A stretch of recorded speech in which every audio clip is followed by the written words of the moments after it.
Hello students, welcome back. आज हम लोग बात करेंगे सेकेंडरी मार्केट के डेफिनेशन और फीचर्स के बारे में।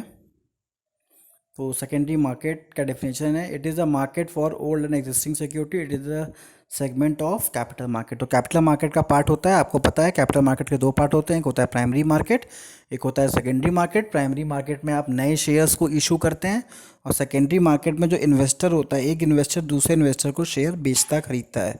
जैसे आपने शेयर खरीद लिया, अब आपको पैसे की ज़रूरत है, तो आप प्राइमरी मार्केट में कुछ नहीं कर सकते, आप जाओगे सेकेंडरी मार्केट में, वहाँ पे जाके इन्वेस्टर सर्च करोगे और अपना शेयर उनको बेच दोगे, अपना डिबेंचर उनको बेच दोगे। तो सेकेंडरी मार्केट जो होता है वो ओल्ड और एग्जिस्टिंग सिक्योरिटीज़ के लिए होता है जो इशू हो चुका है।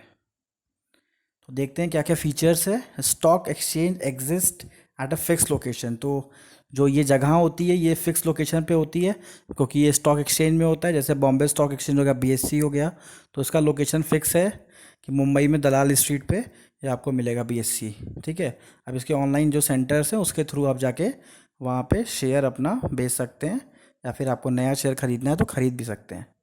दूसरा क्या है, it involve dealing between the two investor. तो ये दो इन्वेस्टर के बीच में डीलिंग होती है, यहाँ कंपनी नहीं होती है। यहाँ पे आप ही होते हो और आप जैसे लोग होते हैं। आप होते हो, अगर आपको शेयर बेचना है तो आप बेच देते हो, आप किसी को ख़रीदना है तो वो ख़रीद लेता है, और किसी को बेचना है तो आप भी खरीद सकते हो। ठीक है। तो ये शेयर मार्केट को और डिबेंचर मार्केट को एक तरीके से, जो शेयर डिबेंचर को लिक्विड बनाने के लिए, ठीक है, कि आपको कभी भी पेमेंट की ज़रूरत हो आप तुरंत इसको इन कैश कर सको, इसलिए इसको डिज़ाइन किया गया सेकेंडरी मार्केट को। तो सेकेंडरी मार्केट्स के होने का फ़ायदा क्या है कि आपके जो भी सिक्योरिटीज़ हैं, आपने शेयर खरीदा है, डिबेंचर खरीदा है, बॉन्ड खरीदा है, वो सारा कुछ लिक्विड हो जाता है। कभी भी पैसे की ज़रूरत हुई, आप गए सेकेंडरी मार्केट में बेच के चले गए। तो ये फ़ायदा होता है सेकेंडरी मार्केट का।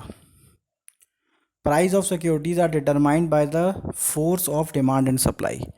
तो डिमांड और सप्लाई के हिसाब से प्राइस डिसाइड होती है। मतलब कंपनी का रेपुटेशन मार्केट में अच्छा है तो लोग उसके शेयर का ज़्यादा डिमांड करेंगे।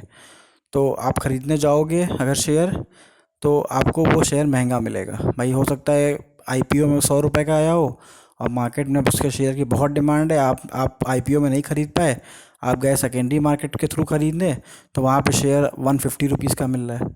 ठीक है। तो कंपनी के डिमांड और सप्लाई के, सिक्योरिटीज़ के डिमांड और सप्लाई के ऊपर डिपेंड करता है शेयर का क्या प्राइस होगा।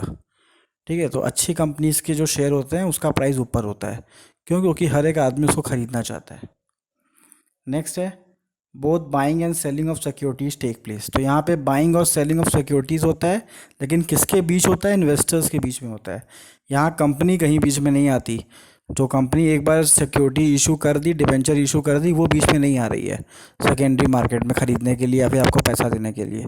यहाँ पे आप जैसे इन्वेस्टर्स जो हैं वही आपका शेयर फिर से ख़रीद सकते हैं, फिर से डिबेंचर ख़रीद सकते हैं, और आपको पेमेंट देंगे। तो यहाँ पे जो भी होता है ये इन्वेस्टर्स के बीच में होता है, यहाँ कंपनी बीच में नहीं आती है। तो इस कॉन्सेप्ट को क्लियर रखिएगा।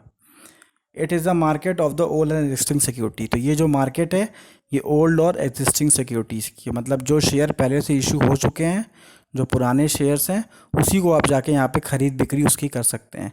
नए शेयर की कोई ख़रीद बिक्री यहाँ पे नहीं होगी। नया शेयर ख़रीदना है तो जाइए आईपीओ से ख़रीदिए, जिसको हम लोग प्राइमरी मार्केट, एक जगह बनाया गया, प्राइमरी मार्केट से ख़रीदिए। प्राइमरी मार्केट से ख़रीद लिए, पैसे की ज़रूरत है, जाके सेकेंडरी मार्केट में उसको बेच दीजिए। और ख़रीदने का मन है, प्राइमरी मार्केट में जगह, अब वो शेयर बंद हो चुका है, तो जाके फिर से सेकेंडरी मार्केट से ख़रीद सकते हैं।